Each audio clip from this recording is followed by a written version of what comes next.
Hi అండి. ఒకసారి సగ్గుబియ్యంతో ఈ విధంగా ఒకసారి హల్వా చేయండి. చాలా సూపర్‌గా ఉంటది. నోట్లో పెడితే వెన్నలా కరిగిపోతుందనమాట. అంత కమ్మగా ఉంటది సగ్గుబియ్యంతోటి.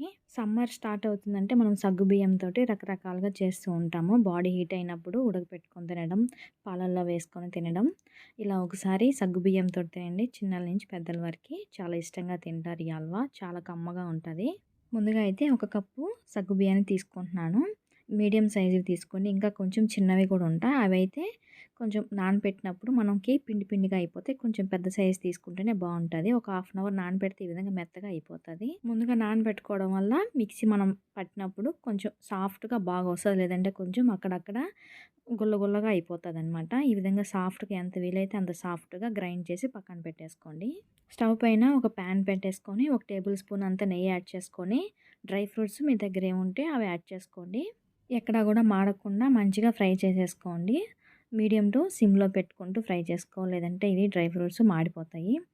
కొంచెం బాగా నెయ్యిలో బాగా ఫ్రై అయిన తర్వాత ఒక బౌల్‌లోకి తీసి పక్కన పెట్టేసుకోండి. అదే ప్యాన్‌లోకి ఒక టేబుల్ స్పూన్ నెయ్యి యాడ్ చేసుకొని, మనం ఆల్రెడీ గ్రైండ్ చేసి పెట్టుకున్న సగ్గుబియ్యాన్ని ఇందులో వేసేసేయాలి. నేనైతే ఇందులో వాటర్ ఏమీ యాడ్ చేయలేదు. అందులో వాటరే సరిపోయిందనమాట. కొంచెం గట్టిగానే గ్రైండ్ చేసుకున్నాను. లేదంటే కొంచెం లేట్ అవుతుంది. ఇలా ఫ్రై చేసినప్పుడు మనకి దగ్గర అవ్వడానికి కొంచెం గట్టిగానే ఫ్రై చేసుకొని, ఇలా కంటిన్యూస్‌గా కలుపుతూ ఉంటే కొంచెం లైట్‌గా కలర్ చేంజ్ అవుతుంది. ఇలా కలర్ చేంజ్ అయినప్పుడు మనం ఒక కప్పు సగ్గుబియ్యం తీసుకున్నాం కాబట్టి, ఒక కప్పు బెల్లం తీసుకుంటున్నాను. మీరు షుగర్ కూడా యాడ్ చేసుకోవచ్చు. కొంచెం హెల్తీగా చేసుకోవాలనుకుంటే ఇలా బెల్లం యాడ్ చేసుకోండి. టేస్ట్ అయితే ఇంకా సూపర్‌గా ఉంటది. బెల్లం మొత్తం కరిగేంత వరకి ఈ విధంగా కలిపేసుకోవాలి కంటిన్యూస్‌గా. మనకు బెల్లం కరిగి కొంచెం కలర్ చేంజ్ అవుతుంది. ఇలా బెల్లం కరిగి కొంచెం కలర్ చేంజ్ అయిన తర్వాత ఒక టేబుల్ స్పూన్ అంతా నెయ్యిని యాడ్ చేసుకోండి ఇప్పుడు. కొంచెం ఫ్లేవర్ బావుంటుంది. మంచి టేస్ట్ వస్తది. ఈ స్టేజ్‌లో యాడ్ చేసుకుంటే ఒక టేబుల్ స్పూన్ నెయ్యి యాడ్ చేసుకొని ఒక నిమిషం పాటు కొంచెం కంటిన్యూస్‌గా కలుపుతూ ఉండాలి.